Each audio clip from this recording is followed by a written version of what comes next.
Traders point அன்பர்களுக்கு சிறப்பு வணக்கம். நம்ம டிஸ்க்ளைமர் எடுத்துக்கிறோம். நம்ம செபி ரிஜிஸ்டர் அட்வைசரோ ஆர்ஏவோ கிடையாது. நாம் இங்கே பேசக்கூடியது எல்லாமே தகவலாக மாத்திரமே பார்க்கப்படணும். இது யாருக்கும் முதலீடு சம்பந்தமாகவோ பங்குகளை வாங்கவோ விற்கவோ நம்ம எந்த ஆலோசனையும் கொடுக்கப்படலை. எல்லா தொழிலையும் ரிஸ்க் இருக்கும். ரிஸ்க்கை புரிஞ்சுட்டு எச்சரிக்கையோட தொழில் செய்யும்போது எல்லாமே நல்லா இருக்கும். நம்மளை ஆதரிக்கிற அனைத்து நல்ல உள்ளங்களுக்கும் நன்றி. வளமுடன் வாழ்க. நண்பர்களே, நம்மளுடைய சப்ஸ்கிரைபர் டாடா எல்சியை பற்றி பேசணும்னு சொல்லியிருந்தாரு. அதனால் இப்போ நம்ம அந்த ஸ்டாக் எடுத்து டிஸ்கஸ் பண்ணுவோம். இது ட்ரெண்ட் லைன் கிளாசிஃபிகேஷன்ஸில் எக்ஸ்பென்சிவ் பெர்ஃபார்மர்னு காட்டுறாங்க. டியூரபிலிட்டி ஸ்கோர் 55 இருக்குது. ஸோ இப்போ இது மாடரேட் ஃபினான்ஷியல் ஸ்ட்ரென்த் இருக்கும். வேல்யூஷன் ஸ்கோர் 12.5 இருக்குது. இது ஓவல் வேல்யூஷன்.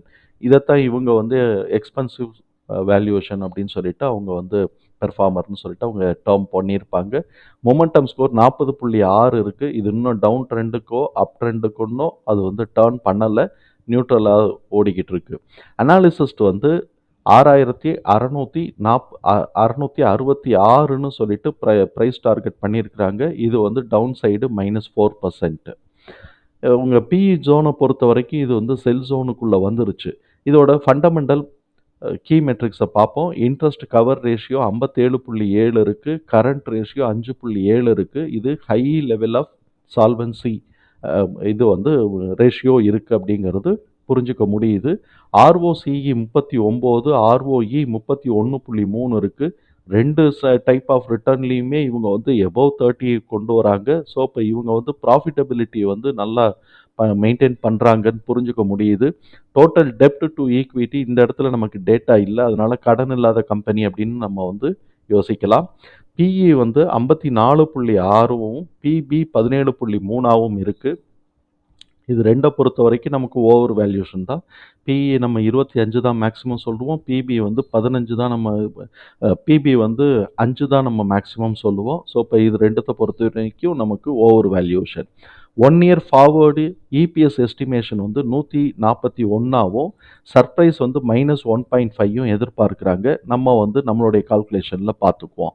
கன்சஸ்னஸ் ரெக்கமெண்டேஷன்ஸ் கிட்டத்தட்ட 10 பேர் ஓட்டு போட்டிருக்கிறாங்க. அதில் 7 பேர் செல்லாகவும் 3 பேர் பையாகவும் போட்டிருக்கிறாங்க.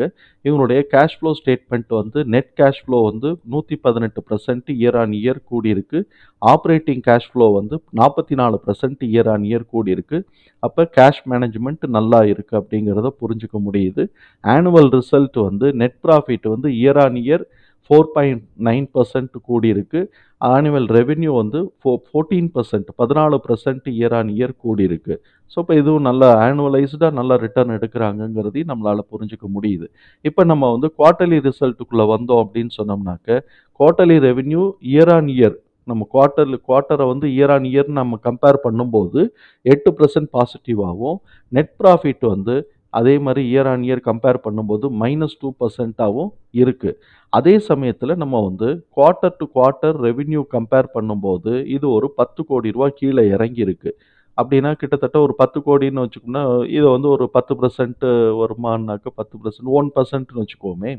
அதே மாதிரி நெட் ப்ராஃபிட்டும் ஒரு 10 கோடி ரூபா கீழே இறங்கியிருக்கு. ஆப்வியஸாக ஆட்டோமேட்டிக்காக நமக்கு இது இபிஎஸும் கம்மியாக தான் இருக்கும். இபிஎஸோடைய க்ரோத் குவார்ட்டர் ஆன் குவார்ட்டருங்கிறது -4.6.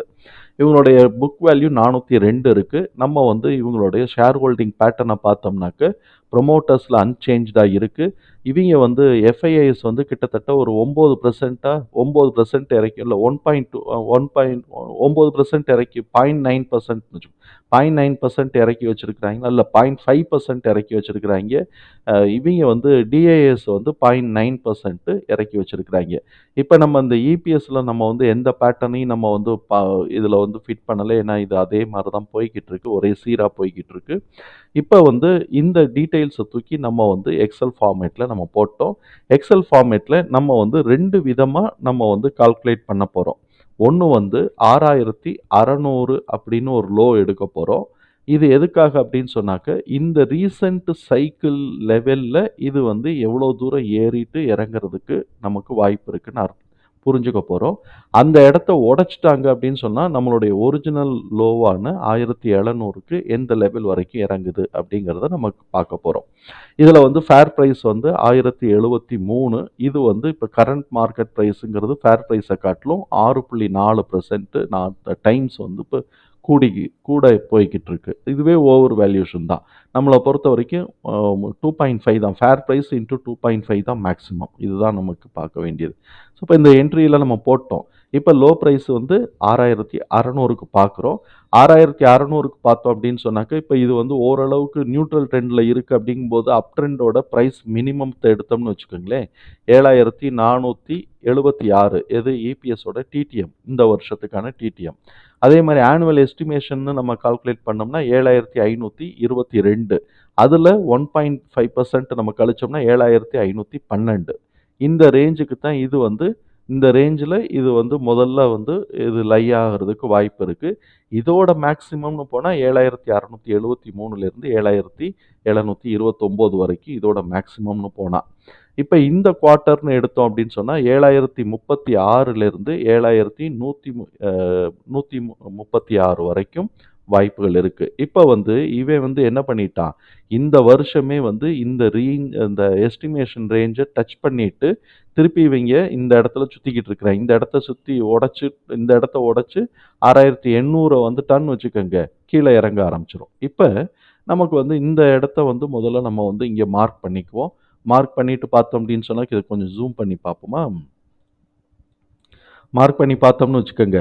இவன் வந்து இந்த 7,500 கிட்டக்க இது பார்த்தோம்னா 7,000 அ ஹை வந்து 8,500 வந்திருக்கிறான். இது வந்து ஏப்ரல் 24 8,100க்கே வந்திருக்கிறான். நம்ம வந்து மேக்ஸிமமே 7,700 தான். ஸோ, அப்ப அத வந்துட்டு இவன் கீழ வந்து இந்த பிரைஸ உடைச்சுட்டான். எது 7,100 உடைச்சுட்டு, இப்ப வந்து 6,800 நோக்கி ஓடி வந்துகிட்டு இருக்கிறான். இப்ப 6,800 டச் பண்ணிட்டான்னா, 6,600க்கு வரானா, இல்லாட்டி 800ல ஒரு சப்போர்ட் எடுத்தா கூட, மேக்ஸிமம் பிரைஸ் நமக்கு வந்து இங்கே 7,700 தான். 7,700 இல்லாம 7,500 தான். இந்த இடத்துல வந்து இந்த சைக்கிள் 7,500ன்னு தொட்டுட்டான். இனிமே அதுக்கப்புறம் மேக்ஸிமம் பிரைஸுங்கிறது 7,100 சொச்சம் தான். இந்த 7,136 தான் நமக்கு வந்து இங்க பேலன்ஸ் இருக்கு. ஸோ, அப்ப அந்த 7,136 அந்த ரேஞ்சுக்கு சைக்கிள்ல வந்தா. அடுத்த குவார்ட்டரோட இபிஎஸும் சப்போர்ட் பண்ணலைன்னா அடிச்சு கீழ இறங்கிருவாய்ங்க. அப்படி அடிச்சு கீழ இறங்கினாய்ங்கன்னா, நம்ம வந்து ஒரிஜினல் லோ பிரைஸ் எடுத்து வச்சிருக்கிறோம் பார்த்தீங்களா? அதுக்கு நம்ம போட வேண்டியதான். அப்படி நம்ம போட்டோம் அப்படின்னு சொன்னாக்க, இதோட மேக்ஸிமமே 2,829. அப்ப மினிமம்ங்கிறது இந்த அப் ட்ரெண்டோட மினிமம்ங்கிறது 2,576. இந்த குவார்ட்டருக்குனாக்க 2,136லேருந்து 2,236.